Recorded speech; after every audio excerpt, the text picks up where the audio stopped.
We are on day 2 of this outer arm piece. You can see we're working today. We'll be working on the top half of the cap.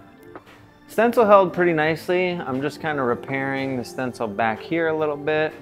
So little touch-ups on the stencil.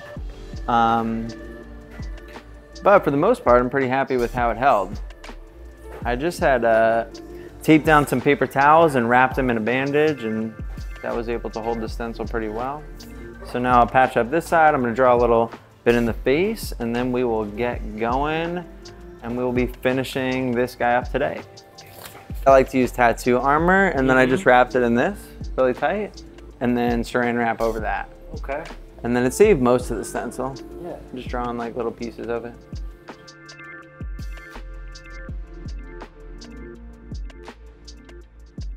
So I had adjusted Kevin, my client.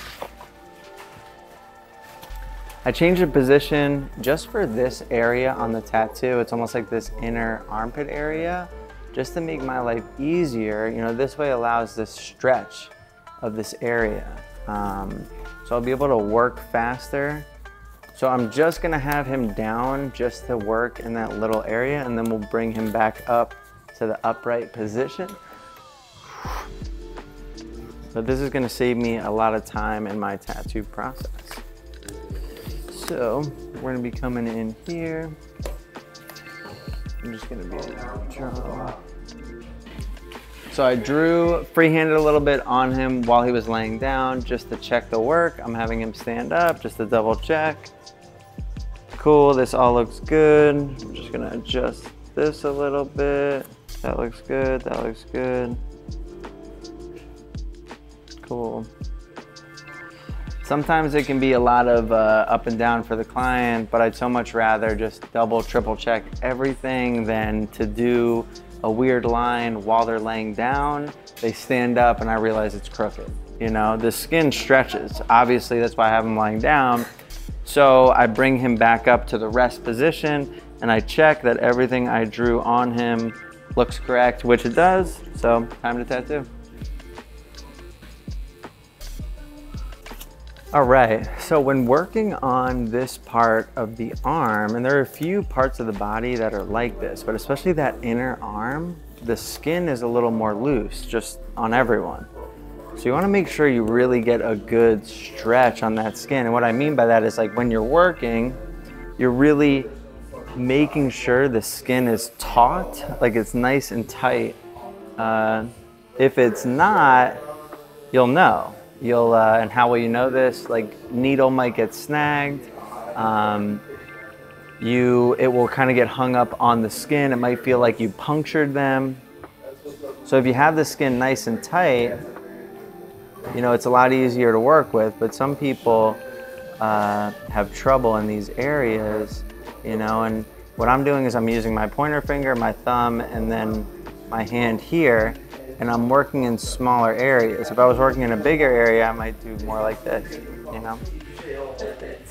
So there have definitely been times where I'm not stretching the skin enough and it will feel like my needle snags on the skin. And most of the time this is from, you know, a lack of stretch. So we keep this area nice and tight. That way we get better saturation. You know, and this is a hidden area. It could be easy to feel like this area doesn't matter or it's just somewhere in the background. But I strongly encourage you to disregard those thoughts. A lot of times when I'm freehanding or I have something on there that I freehanded, like in this situation, what I will do is, come on over here, I'll show you. I'm just gonna lightly feather in where I freehanded, right? So I'm doing these lines here now. Got this one down here. And then after I have the section kind of bloodlined or feathered in lightly, I'm gonna wipe away the marker. That way I can kind of see what I'm doing. It's a little bit easier for me to work in that area without it being a mess. You know, so I have these very light ones in here, and then I'm gonna wipe it away. Might even use some of my tap fat to help remove some of the marker, and I can kind of like see what I'm left with. You know, we got those lines in there. And I'm gonna continue this throughout the areas where I've pre-handed. And I'll attack these things first, because my fear is always that I'm going to lose my stencil or the marker is gonna like wipe off. So I'll be attacking those areas first, you know. Coming over here, same thing. Getting my blue marker in there. You know, even before I'm shading, because I don't want to lose that. You know, those marks are important to me, especially in this area where the skin is getting so distorted from the way we're positioning him. You know, I get those in there, and then I know I'm good. I don't have to worry about losing my marker.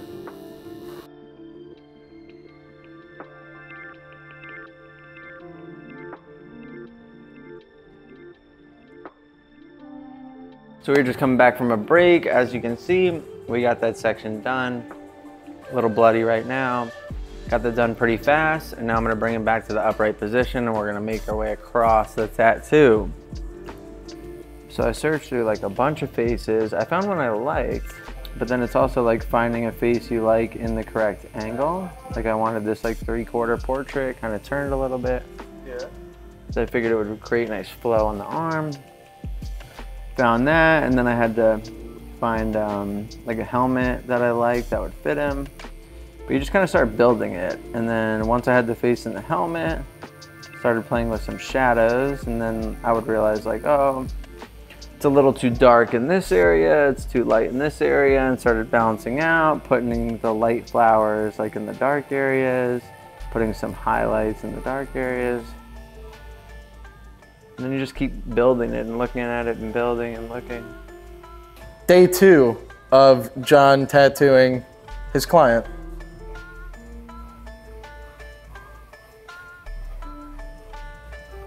Alex goes, "Mic me up, I'm feeling funny."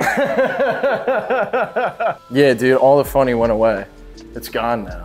John, how are you feeling on day 2? Well, good. I mean, there's always like, you always hope you did enough work the first day to make it a little easier for yourself the second day. Yeah. You always hope like, oh, I hope Alex doesn't come today. Yeah, distract me because he's so handsome and hot and I can't like keep my eyes off of him. Can't get any work done. Yeah, yeah. A lot of people say that about me. So what's up with you're in a relationship, right? Yeah, I'm in a relationship. How's that going? It's going pretty good. You know, just doing relationship things, I feel like. What's relationship things? You know, we like engage in adult activities from time to time. Relationship? Yeah. What? Are we even friends anymore? Of course we're friends. What? I don't even recognize you. Don't say that, Nate. What do you mean? This is a very new thing, this relationship. Yeah, it's only been around for like months. It's only been around for a few months. That's it, dude.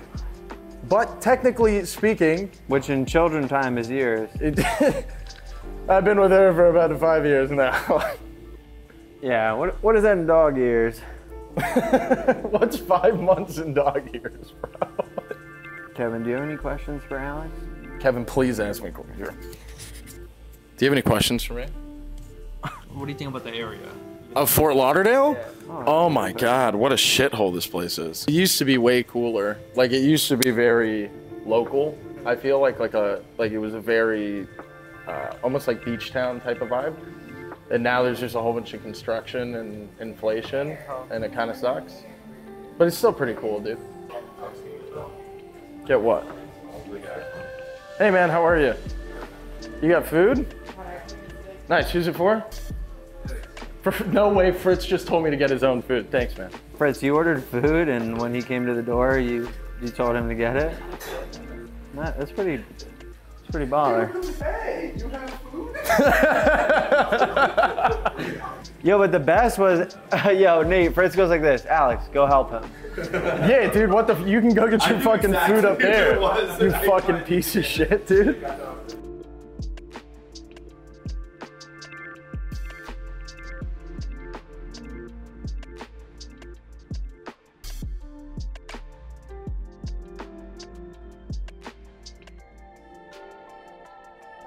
So right now I'm just separating all the pieces of the face. You know, just like dark tone, light, light, light. It's not complete though, so I'm really just doing like the details of this section. You know, like example, this little strand right here. This bottom's dark, the top's light. You know, just creating that separation. And then what I'm gonna do, once I have this all done, is I'm gonna come back with the mag and just really build it to its proper value. So we have this kind of all in there, but if you look at the picture, this whole forehead is very dark. This side of the face over here doesn't even have highlights. And when you're doing a portrait like this with the light source on your right, you can almost take a line down the middle of the face and just decide everything. So if the light source is on the right and you take that line, everything on the left is just gonna be, you know, dark, midtones, no highlights. And then you're gonna show your light all on the right side. So, you know, if there's, let's say, this imaginary line right here, and we follow this line down the whole thing, you really could just brush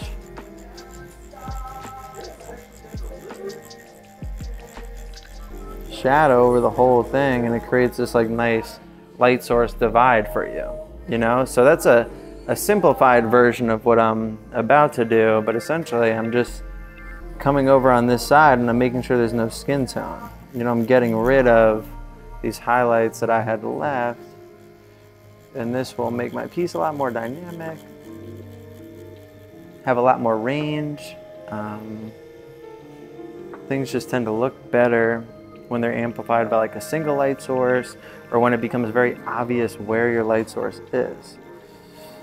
So in doing so, you know, like my eye is very dark, so I'm gonna make sure that stays, you know, set back. Easiest way to set something back is to make it dark, right? Don't want to make it too dark where it loses the details that I put in there. But we're just going to be brushing these dark tones over things. So I love in this piece how many textures we got going on. It's a little busy, it's kind of crazy, but through this it really has allowed me to like explore different textures.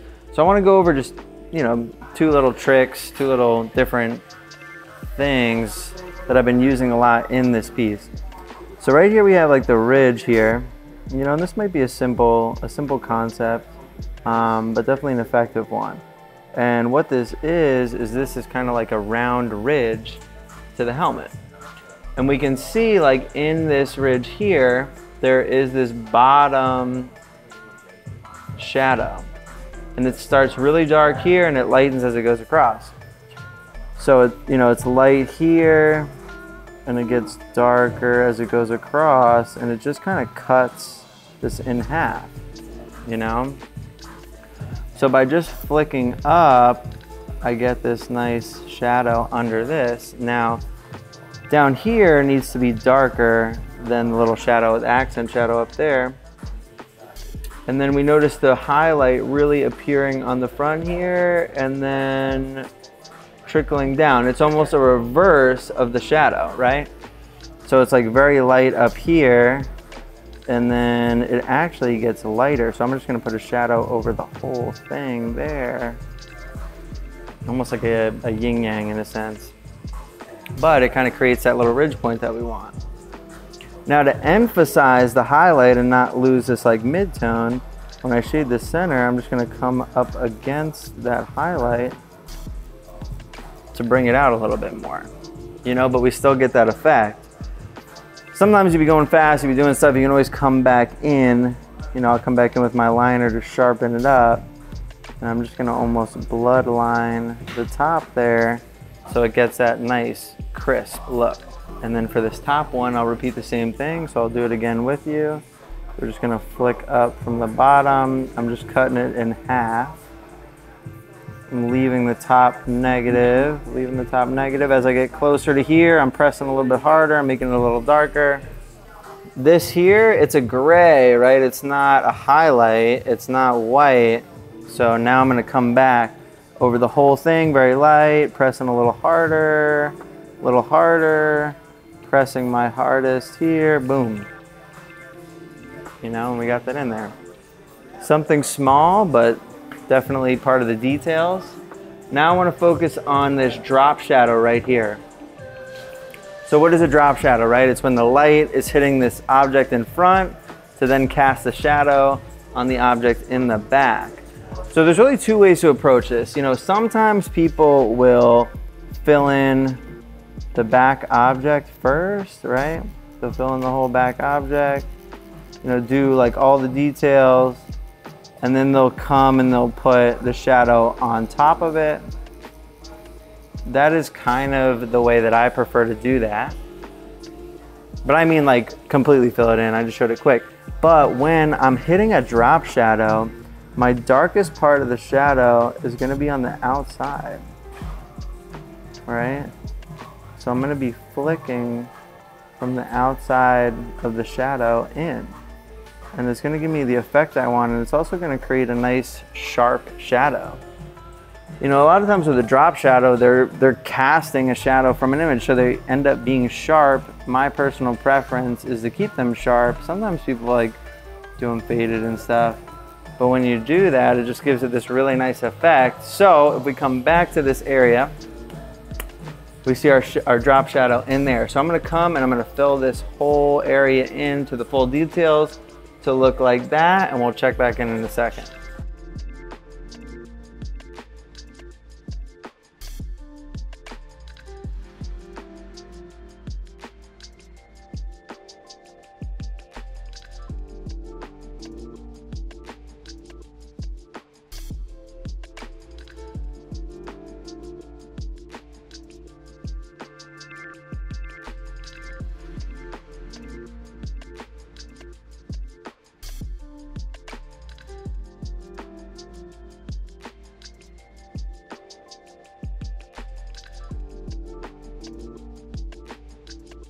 All right, we are just about at the end of this tattoo. I just am gonna put the white highlights in and we are good. So this is a pretty dark piece with a pretty high value and hue. Because of that, I'm going to exaggerate my whites, my highlights. When there's nice, like big, dark black frames, the highlights look great. So I will do more than usual in like a piece like this. For example, if it was like a lighter piece, you know, more soft shading, I might not even put highlights, but since there is so much darkness and contrast in this piece, I'm going to. So I'll show you what I mean by how these highlights can really be exaggerated, surrounded in darkness. So we have this like big one here on the nostril right here. So we'll do like here, just kind of have fun with these shapes. But having this guy in here, and then I have this nice border here, and then even more so here, it just gives it that extra to pop. So I'll do one in the tooth. We have this tooth that is definitely got a bunch of different dark shades in there, and I'll just run my highlight up against them, you know, and it just really pops. It looks great. It adds a whole nother level to the tattoo, and I'm gonna go throughout this tattoo to make sure I get nice saturation with these. You'll see a little bit of blood. We're at the end. Skin's a little beat up. Get these in these flower tips. So like on the flower tips, they're great because the petal that I'm working on is surrounded in this dark as well. So I'm just gonna like put this right next to the black, and it's gonna look great. It's really gonna pop. You can get a highlight next to black. That's how you're getting that nice contrast. We are done. After 2 days,